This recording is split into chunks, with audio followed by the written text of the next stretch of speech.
Here's something else quickly. I got to tell you, it's becoming a problem. And if your kids have ever played any youth sports, you know this is a problem.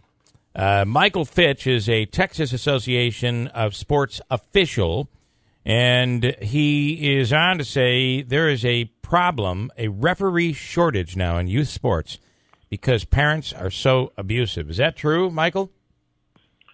Well, yes, thank you for having me on, but you're exactly correct. One of the factors on officials leaving the advocation or failing to come in is the verbal and sometimes physical abuse that we get from sometimes players and coaches, but especially from fans. You know, I remember watching a Little League game, and this particular community, their Little League, they allowed at a certain level, so it might have been like A ball or B, whatever. It was the first level coming in. They would allow high school kids to be the umpires, calling balls and strikes and the whole. And it was usually just one umpire for these Little League games.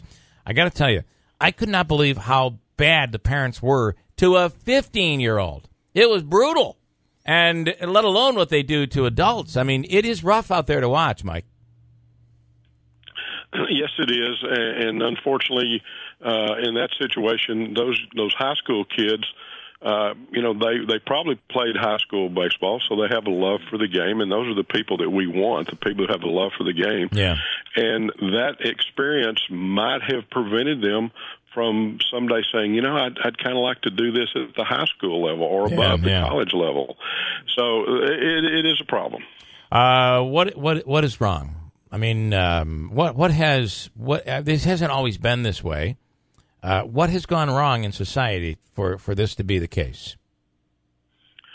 Well, if I could answer that question, we could solve a lot of the problems in our country today. Yeah. But I think it is a reflection of society. I've been officiating for 45 plus years, and the aggression has just continually gotten worse, and especially over the last decade. It seems to have really escalated, and it seems that some people believe that if they can afford the $5 for a ticket, that gives them a constitutional right to come in there, yell and scream, and act any way they want to, and that's just.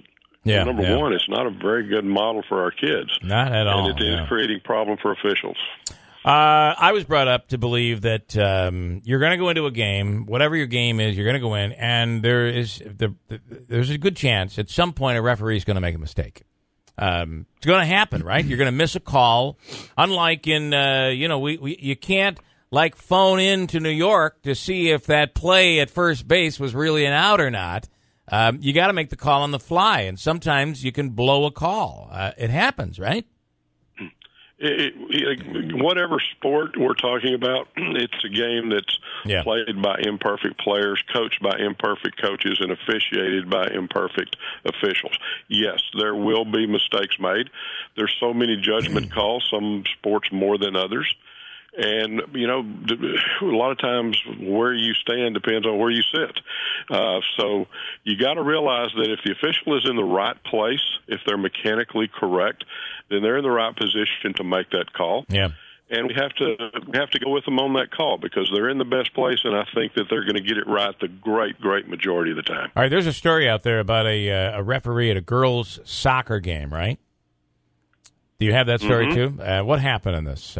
This was in Texas? I'm really not familiar with that story, but I don't believe it was in Texas. Okay. They sent it along with your bio. I'll just give a little bit. Warren Graver raised the whistle to his lips midway through the second half, bracing to shift his focus from the sideline hysterics to the girls' soccer game at hand 3 years ago.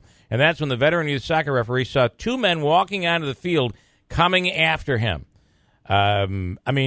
This is if there's anything out there that's going to prevent people from wanting to officiate and do this and give their time up, it's stuff like this that's going to do it. Yes, and especially in youth sports, one of the problems in youth sports is there's very seldom any type of barrier between the playing field or the court and the fans. And sometimes they're literally standing on the sidelines in the way of the officials. So that adds to the problem.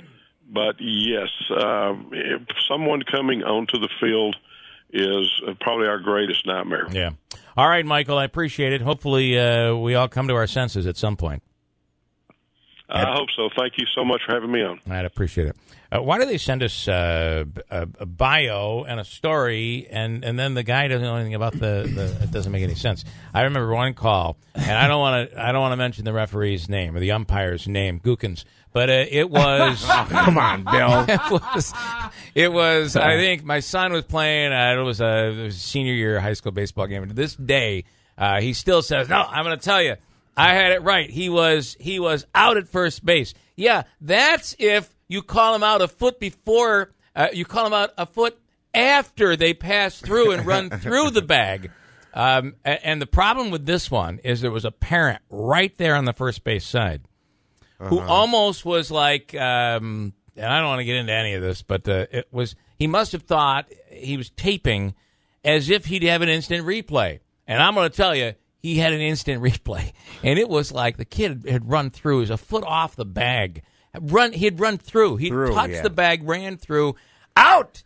And Gookins is like, he's out. He is out. And it became a whole thing. And I think that was that. But you know what? Whether he was out or not, these things happen. Sorry, Gookins, to throw that at you. But whether he was out or not, you got to respect the call. And there's more to be taught here than winning the game. Even if it was a chance for you to move on in the playoffs or whatever, and that was kind of the case in that game. But there's more to learn here than just baseball, right? Or whatever sport. Yeah, I mean, try to teach your kids a lesson. The fundamentals, playing hard, giving it your best. I mean, at the end of the day, everyone's going to get a trophy anyway. So the winner and loser doesn't matter. Oh, delusion.